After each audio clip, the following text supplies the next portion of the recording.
నమస్తే, welcome to our channel.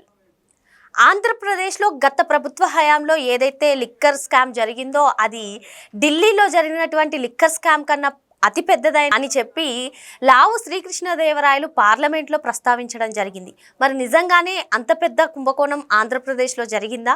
ఇవన్నీ కూడా తెలుసుకునే ప్రయత్నం చేద్దాం. దీన్ని పూర్తిగా విశ్లేషించడానికి మనతో పాటుగా ఉన్నారు సీనియర్ జర్నలిస్ట్ దుర్గకుమార్ గారు. సార్ నమస్తే. సార్ నమస్తే శ్రావణి. సార్, ఆంధ్రప్రదేశ్లో జరిగినటువంటి అతిపెద్ద కుంభకోణాల్లో ఒకటి లిక్కర్ స్కామ్ సార్. మరి దీని గురించి అయితే మనం కూటమి ప్రభుత్వం అధికారంలోకి వచ్చినప్పటి నుంచి కూడా పలు వార్తలు వస్తూనే ఉన్నాయి. మరి దీనిపైన ప్రభుత్వం కూడా ఇప్పటికే విచారణ జరిపిస్తుంది. ఇదిలా ఉంటే పార్లమెంటులో లావు శ్రీకృష్ణదేవరాయలు గారు ఈ లిక్కర్ స్కామ్ గురించి ప్రస్తావించారు. మరి ఆయన ఒక ఇంట్రెస్టింగ్గా కూడా మాట్లాడారు సార్. ఏదైతే ఢిల్లీలో లిక్కర్ స్కామ్ జరిగిందో అంతకన్నా పెద్ద స్కామ్ ఆంధ్రప్రదేశ్లో జరిగిందని చెప్పి ఆయన చెప్పడం జరిగింది.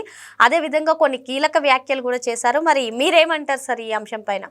అవునమ్మా, ఈయన లోక్సభ పక్ష నాయకుడు కూడా తెలుగుదేశం పార్టీ కృష్ణదేవరాయలు గారు. ఆయన అన్నది ఏంటంటే ఢిల్లీ లిక్కర్ స్కామ్ అనేది ఆంధ్రప్రదేశ్లో లిక్కర్ స్కామ్తో పోలిస్తే సముద్రంలో నీటి బొట్టు అని చెప్పాడు. అంటే ఇది ఎంత పెద్ద స్కాము, అది ఎంత చిన్న స్కాము, దాన్ని నేషనల్ లెవెల్లో పెద్ద ఓవర్బ్లో చేసి ముఖ్యమంత్రిని, డిప్యూటీ ముఖ్యమంత్రిని, తెలంగాణ చీఫ్ మినిస్టర్ గారి కూతురు కవిత వీళ్ళందరినీ చాలామంది అరెస్ట్ చేశారు. అది దాంతో పోలిస్తే నిజంగానే ఆయన చెప్పినట్టు ప్రధానమంత్రి గారు కూడా గతంలో ఎన్నికలప్పుడు 2024 ఎన్నికలు వచ్చినప్పుడు కూడా ఆయన ఆంధ్రప్రదేశ్ లిక్కర్ స్కామ్ను ప్రస్తావిస్తూ ఇది జాతీయ స్థాయి కుంభకోణం అని చెప్పాడు. తర్వాత అంతకుముందు భారతీయ జనతా పార్టీ రాష్ట్ర అధ్యక్షురాలుగా ఆంధ్రప్రదేశ్ పురంధరేశ్వర గారు కూడా ఇక్కడ అన్నీ కూడా నగదు రూపంలోనే జరుగుతున్నాయి, డిజిటల్ పేమెంట్లు జరగట్లేదని చెప్పింది. ఇవాళ ఈయన కూడా ఏం చెప్పాడంటే దేశంలో 200% డిజిటల్ పేమెంట్లు పెరిగిపోతే ఇక్కడ కేవలం జరిగింది 1% కూడా కాదు, 1% కన్నా తక్కువే. అంటే 0.60% మాత్రమే నాన్ డిజిటల్ రూపంలో జరిగింది. దేశం మొత్తంలో నాన్ డిజిటల్ పేమెంట్స్ 200% పెరిగిందని చెప్పాడు. 1,00,000 కోట్ల నుంచి 200 లక్షల కోట్లకు పెరిగింది. కానీ ఇక్కడ 686 crores మాత్రమే జరిగింది. మిగిలిందంతా కూడా నగదు రూపంలోనే జరిగింది. ఆమె కూడా ఆ విషయం కూడా చెప్పింది, 1% కన్నా తక్కువ జరిగిందని. ఇంకోటి ఏంటంటే వీళ్ళు వైఎస్ఆర్సీపీ గవర్నమెంట్ వచ్చే ముందు వాళ్ళు ఏం చెప్పారంటే మేము సంపూర్ణ మద్య నిషేధం పెడతాము, పేద మధ్యతరగతి కుటుంబాలు నాశనం అయిపోతున్నాయి మద్యం వలన, మేము అందువల్ల మద్యం షాపులన్నింటినీ ప్రభుత్వ పరం చేసేస్తున్నాము అని చెప్పి కారణం చెప్పి ప్రభుత్వం తీసేసుకుని తర్వాత గతంలో 22 డిస్టిలరీస్ ఉంటే అవన్నీ కూడా ఇండియన్ మేడ్ ఫారిన్ లిక్కర్ అంటారు, IMFL. అవి అన్నీ కూడా స్టాండర్డ్ బ్రాండ్స్, క్వాలిటీ ఉంటాయి. అవి కాకుండా మేము ఇంకా మద్యాన్ని తక్కువ ధరకు తీసుకొస్తామని చెప్పి ఇంకొక 26 డిస్టిలరీస్ని వాళ్ళకి సంబంధించిన వ్యక్తులతో పెట్టించి అవి కేవలం నాసి రకం బ్రాండ్లు మాత్రమే వీళ్ళు తయారు చేశారు. ఇక వాళ్ళ ఇష్టం ప్రెసిడెంట్స్ మెడల్ అని, ఎనీ టైమ్ మెడల్ గోల్డ్ అని రకరకాలు వాళ్ళకి ఏ నోటికి ఏది వస్తే అది పెట్టడం, లేబుల్ అతికిచ్చేయటం, వదలటం. ఈ బూమ్ బూమ్ అని బీరు, అప్పుడు ఒకసారి రాకేష్ మాస్టర్ చనిపోయింది కూడా ఇలాంటి బూమ్ బూమ్ బీర్లు తాగే. అవి చాలా ఆరోగ్యానికి ప్రమాదకరమైనవి. ఎంతోమంది సిక్ అయ్యారు, అనేక మంది చిన్న వయసులో చనిపోవటం వలన అనేక మంది ఆడబడుచులు పసుపు తాళ్ళు తెగిపోయి వితంతువులు అయ్యారు. ఇలాగే ఇక్కడ నుంచి 99,000 కోట్ల రూపాయలు అంటే ఆల్మోస్ట్ 1,00,000 కోట్ల రూపాయల వ్యాపారం జరిగితే మద్యం వ్యాపారం, అందులో 18,000 కోట్ల రూపాయల కుంభకోణమే జరిగిందన్నారు. ఇవి కాకుండా ఇంకొక 4,000 కోట్ల రూపాయలు కూడా అదనంగా జరిగి ఇవి విదేశాలకి తరలించారు. ఇందులో ఒక 2,000 కోట్ల రూపాయలని వాళ్ళ బంధువైన Sunil Reddy the infrastructure company ద్వారా దుబాయ్ ఇలాంటి కొన్ని దేశాలకు తరలించినట్టు కూడా రుజువులు దొరికినాయి. తర్వాత ఇవన్నీ కూడా ఒక పథకం ప్రకారం జరిగినాయి. ఈ కుంభకోణాన్ని అసలు దర్యాప్తు చేయాలంటే కూడా ఇవాళ కేంద్ర దర్యాప్తు సంస్థలు కూడా, ఈడీ లాంటి సంస్థలు కూడా పట్టించుకుని ఇందులో చేయాల్సిన అవసరం ఉందని కూడా శ్రీకృష్ణదేవరాయలు గారు అక్కడ చెప్పాడు. తర్వాత మొత్తం ఈ కుంభకోణం అనేది మొత్తం ఈ బాహుబలి, 666, తర్వాత పుష్ప ఇలాంటి సినిమాలు ఎంత కలెక్ట్ చేసినాయో అంతకన్నా ఎక్కువ 16,000 కోట్ల రూపాయల కన్నా కూడా ఎక్కువ జరిగినాయి. అవి 16,000 కోట్లు బిజినెస్ చేసినాయి అని ఒక లెక్క. ఇవి అంతకన్నా ఎక్కువ వచ్చేసింది. అంటే ఎంత భారీ కుంభకోణం అనేది అర్థమవుతుంది. ప్రధానమంత్రి గారు చెప్పిన విషయం కరెక్టే. ఇప్పుడు ఇంతకుముందు బీజేపీ అధ్యక్షురాలుగా ఉండి పురంధరేశ్వర్ గారు ప్రైమ్ మినిస్టర్ దృష్టికి, సుప్రీంకోర్టుకి కూడా లెటర్ రాశారు. తర్వాత ఇక్కడ లిక్కర్ని టెస్టింగ్ కూడా పంపిస్తే అది హ్యూమన్ కన్సంప్షన్, మనుషులు తాగటానికి పనికి రాదని కూడా స్టాండర్డ్ ల్యాబ్స్ నుంచి, చెన్నై నుంచి రిపోర్ట్స్ కూడా వచ్చినాయి. అలాంటి పెద్ద కుంభకోణాన్ని వీళ్ళు వాళ్ళ కూటమి ప్రభుత్వం వచ్చిన తర్వాత మాత్రమే దీని మీద విచారణకు ఆదేశించారు. సిఐడి వాళ్ళు కూడా విచారించారు. అయితే కేంద్ర ఈడీ కూడా తమిళనాడు వెళ్ళి అక్కడ కుంభకోణం, మద్యం కుంభకోణం మీదే 1000 కోట్ల కుంభకోణం అని తేల్చింది. 1000 కోట్లే. అసలు ఆంధ్రప్రదేశ్తో పోలిస్తే అది ఎక్కడ, దాదాపు ఇక్కడ 22,000 కోట్ల రూపాయల కుంభకోణం జరిగింది. మరి ఇంత కుంభకోణం అంటే దానికన్నా 22 రెట్లు ఎక్కువ.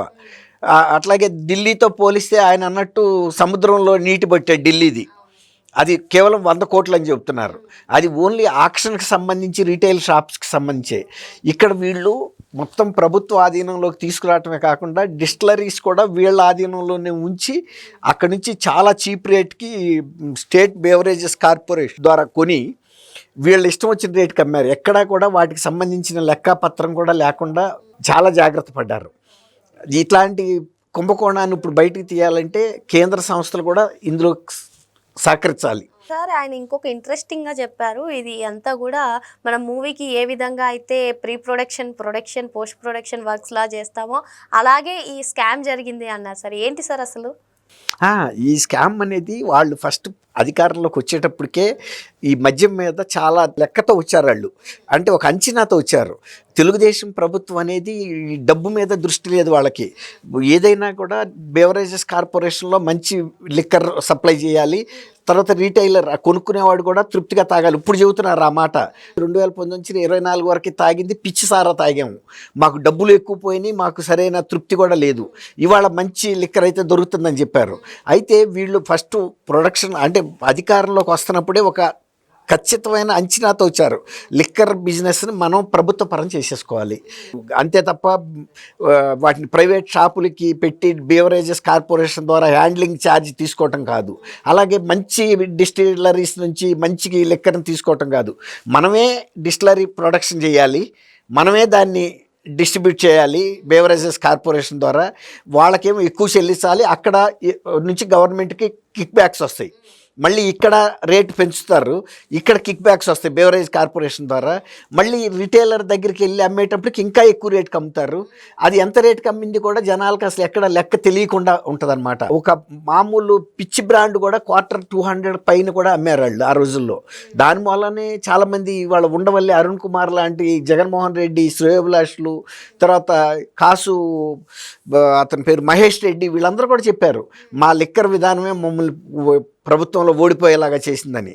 అంత దోపిడీ జరిగింది. అదనమాట వాళ్ళు చెప్పింది ఏంటంటే pre production, post production, distribution, ఇవన్నీ కూడా చెప్పిన సినిమా టెర్మినాలజీలో. అంటే మనమే ప్రొడక్షన్ చేస్తాం, మనమే డిస్ట్రిబ్యూట్ చేస్తాం, మనమే ఎగ్జిబిట్ చేస్తాం. 3 స్టేజీల్లోనూ జగన్మోహన్ రెడ్డి యంత్రాంగమే ఉంటుంది, అంతే తప్ప ప్రభుత్వంలోకి వెళ్ళేది ఉండదు. అందువల్ల ఈ మొత్తం ప్రాఫిట్స్ అన్నీ సైఫన్ అయినాయి, ప్రైవేటు చేతుల్లోకి వెళ్ళిపోయినాయి. ఈ కుంభకోణాన్ని కనుక ఇవాళ కనుక ఖచ్చితంగా కనుక ఎంక్వైరీ చేస్తే చాలా పెద్ద పెద్ద తలకాయలు పడిపోతాయి. ఇప్పుడు ఆయన ఇంకోటి కూడా చెప్పాడు, 4 ఏళ్ళు ఉండగా కూడా ఇక్కడ రాజ్యసభ నుంచి ఒక పెద్ద మనిషి రాజీనామా చేసి వెళ్ళిపోయాడు. ఈ కుంభకోణంలో రేపు రాబోయే ఫలితాలని దృష్టిలో పెట్టుకుని ఆయన పక్కకు తప్పుకుని రాజకీయాల నుంచి వైదొలుగుతున్నట్టు ప్రకటించాడని పరోక్షంగా విజయసాయిరెడ్డి పేరు కూడా చెప్పాడు. అంటే విజయసాయిరెడ్డి వాళ్ళ అల్లుడు శరత్చంద్రారెడ్డి వీళ్ళందరికీ ఈ డిస్టిలరీస్లో పాత్ర ఉంది. మొత్తం చైన్లోనే పాత్ర ఉంది వాళ్ళకి. అందువల్లే ఈ మిథున్ రెడ్డి విషయం కూడా, ఇప్పుడు పెద్దిరెడ్డి రామచంద్రారెడ్డి కుమారుడు అతను కూడా లోక్సభలో ఉన్నాడు. ఆ రాజ్యసభ విజయసాయిరెడ్డి గురించి ఈయన కృష్ణదేవరాయలు గారు ప్రస్తావించిన అంశం. కాబట్టి ఇది ప్రభుత్వం పూర్తిగా ఇన్వాల్వ్ అయ్యి మొత్తం దారి దోపిడీలాగా చేసుకున్న స్కాముల్లో ఇది కూడా ఒకటి, ఇసుకలాగానే. మరి మొత్తానికి ఇప్పుడు ఈడీ ఎంక్వైరీ కానివ్వండి, లోక్సభలో ఆయన ప్రస్తావించారు కాబట్టి దీనిపైన ఇంకా ఈడీ విచారణ చేసే అవకాశం ఉందంటారా? అంటే ఇప్పుడు 2,000 కోట్లు మీరు అన్నట్టుగా 4,000 కోట్లు దేశాన్ని దాటి వెళ్ళిందని కూడా ఆయన చెప్పడం, మనీ లాండరింగ్ ఇన్వాల్వ్ అయింది కాబట్టి ఈడీ దర్యాప్తు చేసే అవకాశాలు ఉంటాయంటారా? ఇప్పుడు ఈడీ తమిళనాడులో 1000 కోట్లకే వెళ్ళినప్పుడు ఇక్కడ మనీ లాండరింగ్ కూడా మీరు అన్నట్టు 4,000 కోట్ల రూపాయలు స్పష్టంగా కనపడుతుంది. విదేశాలకు తరలి వెళ్ళిపోయింది మద్యం డబ్బు. కాబట్టి ఈడీ కూడా ఎంటర్ అవ్వాలి, పట్టుకోవాలి. గతంలో జగన్మోహన్ రెడ్డి గారి క్విడ్ ప్రోకోలో మనీ లాండరింగ్ జరిగిన కేసెస్ ఎలా అయితే ఎంక్వైరీ చేశారో వీటిని కూడా దాదాపు అందులో ఉన్న ప్రధాన పాత్రధారులు ఇక్కడ కూడా ఉన్నట్టే. కాబట్టి ఈడీ ఖచ్చితంగా ఎంటర్ అవుతుందమ్మా. కూటమి ప్రభుత్వమే కాబట్టి ఇక్కడ ఉన్నది కూడా ఖచ్చితంగా జరుగుతాయి.